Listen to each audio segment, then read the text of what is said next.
13 ans, elle avait des formes et une allure féminine et gracieuse.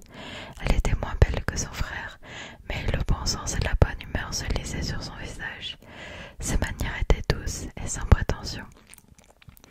Elisabeth, qui s'attendait à trouver en elle une observatrice fine et pleine d'assurance à l'instar de M. Darcy, se sentit vraiment soulagée de la voir si différente. Elle n'était ensemble que depuis peu lorsque Darcy lui annonça que Bingley venait également lui rendre visite. À peine eut-elle le temps d'exprimer sa satisfaction et de se préparer à recevoir un tel visiteur qu'on entendit le pas rapide de Bingley depuis l'escalier. Un instant plus tard, il entrait dans la pièce. Toute la colère qu'Elisabeth avait éprouvée envers lui s'était dissipée depuis longtemps, mais si elle en avait encore ressenti, elle aurait eu du mal à rester à la franche cordialité avec laquelle il s'adressa à elle en la revoyant. Il s'enquit d'une manière amicale, quoique générale, de la santé et de sa famille, sur le même ton et avec le même air naturel et enjoué que par le passé. Il était à peine moins intéressant aux yeux de M. et Mrs. Gardiner qu'il l'était pour elle. Ils voulaient le voir depuis longtemps, mais leurs 3 visiteurs leur inspirent en réalité une vive curiosité. Du fait des soupçons qu'ils venaient d'avoir au sujet de M. Darcy et de leur nièce, ils s'étaient amenés à les observer discrètement mais très attentivement tous les deux, et ils tirèrent de leur examen la conclusion irréfutable que l'un des deux, au moins, savait ce qu'aimer veut dire. Il n'était pas encore certain des sentiments de la jeune fille, mais il n'avait pas le moindre doute quant à l'admiration débordante que lui vouait le jeune homme. De son côté, Elisabeth avait fort à faire. Elle voulait s'assurer des sentiments de chaque visiteur, apaiser les siens et se rendre agréable à tous. C'est sur ce dernier point où elle craignait le plus échouer, qu'elle eut le plus de succès, car ceux à qui elle s'efforçait de plaire étaient déjà bien disposés à son égard. Bingley était prêt à se laisser enchanter, Georgiana y était décidée, et Darcy tout à fait résolu. En voyant Bingley, elle songea naturellement à sa sœur et elle brûlait de savoir si lui aussi pensait à elle. Il lui semblait parfois qu'il parlait moins qu'avant, et à une ou deux reprises elle fut heureuse de penser que, puisqu'il la regardait, il s'efforçait de lui trouver des ressemblances avec sa sœur aînée. Mais bien qu'elle se fît sans doute hésiter à ce sujet, elle ne pouvait se tromper sur son comportement vis-à-vis de Miss Darcy, que l'on avait posé en rival de Jane. Aucun regard, d'un côté ni de l'autre, ne montrait d'affection particulière. Il ne se passa rien entre eux qui pût justifier les espoirs de Miss Bingley.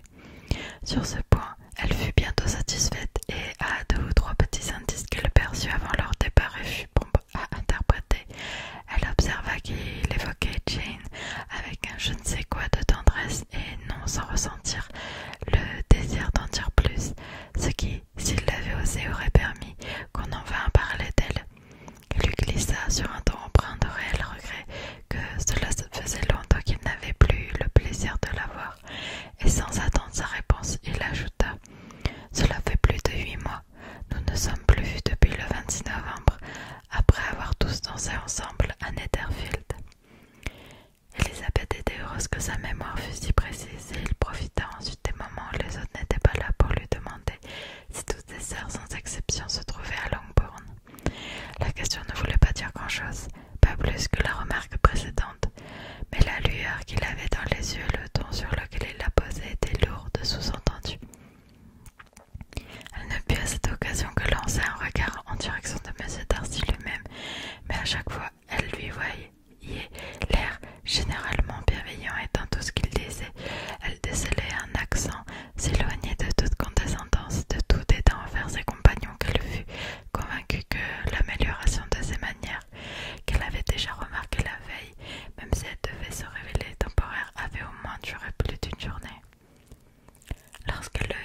disant toutefois que cet évitement calculé trahissait un embarras momentané, plus que la volonté de refuser cette invitation. Et voyant que son mari, qui aimait être en société, était tout à fait prêt à l'accepter, elle se hasarda à confirmer qu'il viendrait et la date fut fixée au surlendemain. Bingley se montrait très heureux de revoir Elizabeth, à qui il avait encore beaucoup de choses à dire et de questions à poser au sujet de tous leurs amis communs dans le Hertfordshire. Elizabeth était ravie, voyant là un désir de l'entendre parler de sa sœur. Cette raison, entre autres, fit qu'elle put, une fois les visiteurs partis, repenser à cette dernière demi-heure avec une certaine satisfaction.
du respect, de l'estime, de la reconnaissance, et elle se sentait réellement concernée par son bien-être.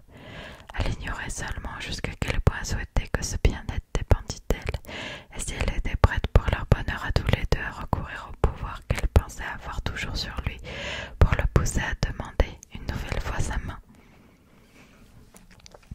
La tante et la nièce étaient tombées d'accord au cours de la soirée pour rendre à Miss Darcy sa politesse irremarquable. Faute de pouvoir l'égaler, elle était en effet venue les voir le jour même de son arrivée à Pemberley, juste à temps pour un petit déjeuner tardif. Par conséquent, il leur paraissait hautement souhaitable d'aller lui rendre visite à Pemberley dès le lendemain matin. Elles décidèrent donc de s'y rendre. Elisabeth était aux anges, mais si, lorsqu'elle y songeait, elle était à peu près incapable de dire pourquoi. Monsieur Gardiner prit congé d'elle dès la fin du petit déjeuner. La veille, on avait reparlé de la partie de pêche et on l'avait invité à rejoindre avant midi quelques-uns des messieurs qui séjournaient à Pemberley. Chapitre 3. À présent convaincue que l'hostilité de Miss Bingley à son égard était imputable à la jalousie, Elisabeth se doutait bien à quel point celle-ci devait être contrariée par sa venue à Pemberley, et elle se demandait si la jeune fille lui manifesterait la moindre courtoisie lorsqu'elle se reverrait. Quand elles atteignirent le château, on les vit passer par le hall pour aller dans le grand salon, orienté au nord, exposition qui leur rendait très agréable en été.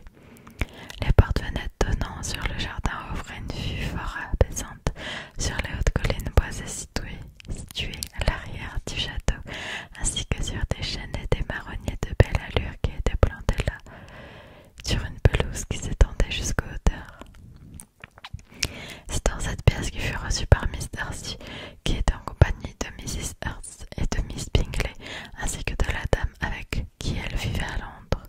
L'accueil de Georgiana fut très courtois, mais non dénué d'une certaine gêne qui, même si elle venait de sa timidité et de sa peur de mal faire, pouvait aisément faire croire à ceux qui se sentaient socialement inférieurs qu'elle était prétentieuse et réservée.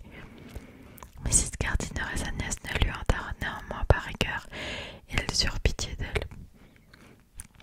Mrs. Hurst et Miss Bingley les accueillirent d'une simple révérence, et lorsqu'elles furent installées, il y eut un silence embarrassant comme un silence peut l'être, et qui se prolongea quelques instants.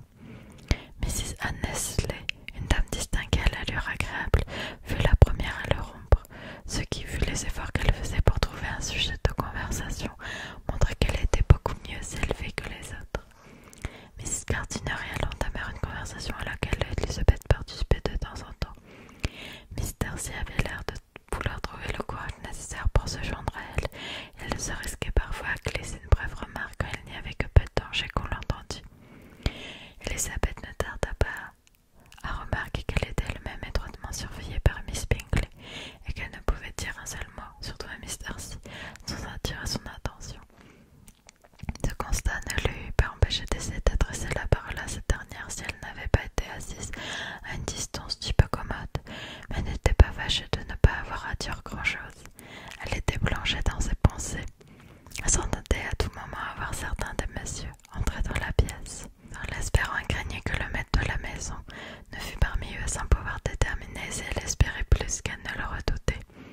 Après avoir passé ainsi un quart d'heure sans entendre le son de la voix de Miss Bingley, Elisabeth fut tirée de ses pensées par cette dernière qui lui adressa la parole avec froideur pour lui demander des nouvelles de sa famille. Elle lui répondit aussi brièvement et avec autant d'indifférence. L'autre se tut. Les domestiques arrivèrent alors apportant des viandes froides, des gâteaux et un assortiment des plus pauvres de saison, mais il avait fallu pour cela que Mrs. Annesley se tourna vers Miss Darcy en lui souriant avec insistance pour lui rappeler ses devoirs. Chacune des convives avait désormais quelque chose à faire, car même si tout le monde ne pouvait parler, toutes pouvaient manger, et les belles pyramides de raisins, de brognons et de pêche les réunirent bientôt autour de la table. Ainsi occupée, Elisabeth eut tout le loisir de décider si le souhait de voir apparaître M. Darcy était plus fort que sa crainte, en examinant les sentiments qui furent les siens quand il pénétra dans la pièce. Alors qu'elle avait cru jusqu'ici que le désir serait le plus fort, elle se mit à regretter qu'il fût là.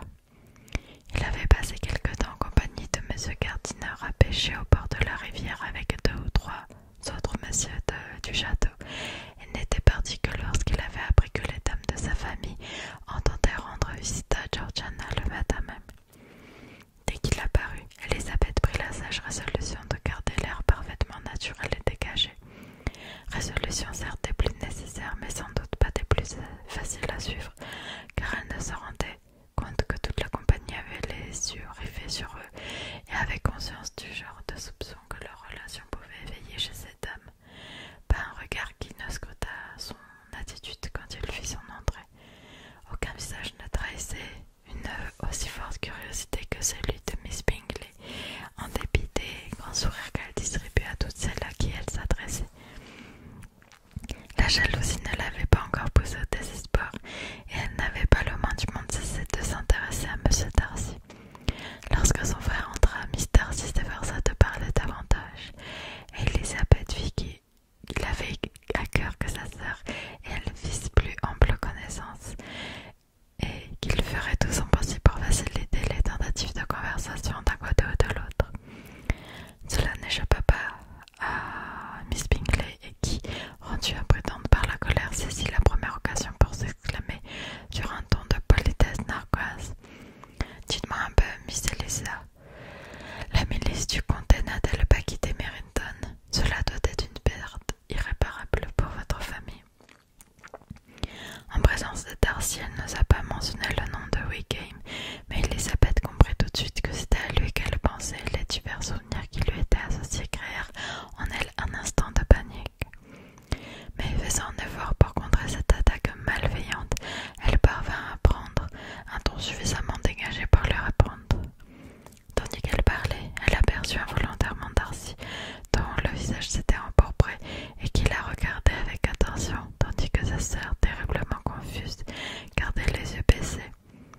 Si Miss Bingley avait eu conscience du chagrin qu'elle causait à sa très chère amie, elle se fût sans doute abstenue de glisser pareille allusion, mais elle avait simplement voulu faire perdre son sang-froid à Elisabeth en évoquant un homme pour lequel elle n'ignorait pas que cette dernière avait de l'affection.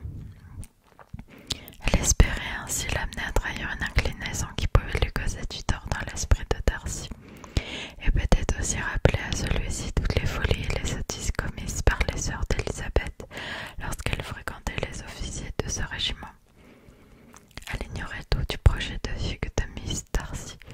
Tant qu'il avait été possible de garder le secret, l'affaire n'avait été révélée à personne sauf à Elisabeth. Darcy veillait jalousement à ce que les parents de Bingley n'en sachent rien, à cause du désir qu'Elisabeth lui avait depuis longtemps attribué de voir la famille du jeune homme devenir celle de Georgiana. Elle avait certainement formé de tels desseins, et sans dire que cela avait joué dans les efforts qu'il avait déployés pour le séparer de Miss Bennet.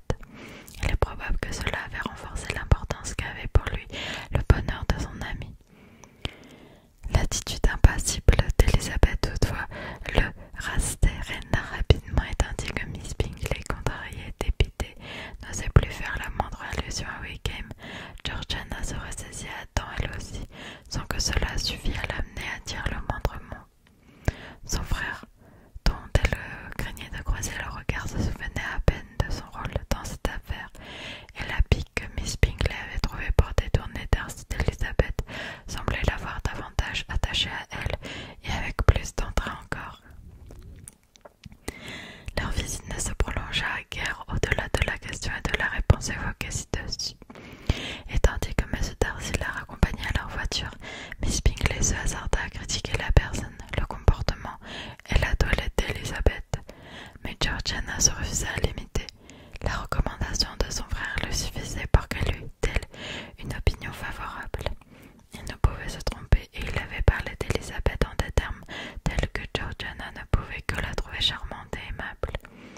Lorsque Darcy revint en salon, Miss Bingley ne put résister à l'envie de lui répéter en partie ce qu'elle avait dit à sa sœur. « Monsieur Darcy, Elisabeth n'était vraiment mauvaise mine ce matin, s'écria-t-elle, et de ma vie je n'ai vu quelqu'un qui ait autant changé depuis l'hiver. Son teint est devenu si foncé, ses traits si grossiers. Louisa et moi sommes tombés d'accord pour dire que nous ne l'aurions pas reconnu. » Bien que M. Darcy appréciât sans doute assez peu pareils commentaires, il se contenta de répondre froidement qu'il ne s'était aperçu d'aucun changement, hormis le fait qu'elle avait le teint hâlé, ce qui n'a rien de bien étonnant qu'en voyage en été. En ce qui me concerne, reprit-elle, je dois avouer que je ne lui ai jamais trouvé la moindre beauté. Elle a le visage trop émacié, son teint manque d'éclat et ses traits sont assez ordinaires. Son nez est très commun et son dessin n'a rien de bien net. Ses dents en font encore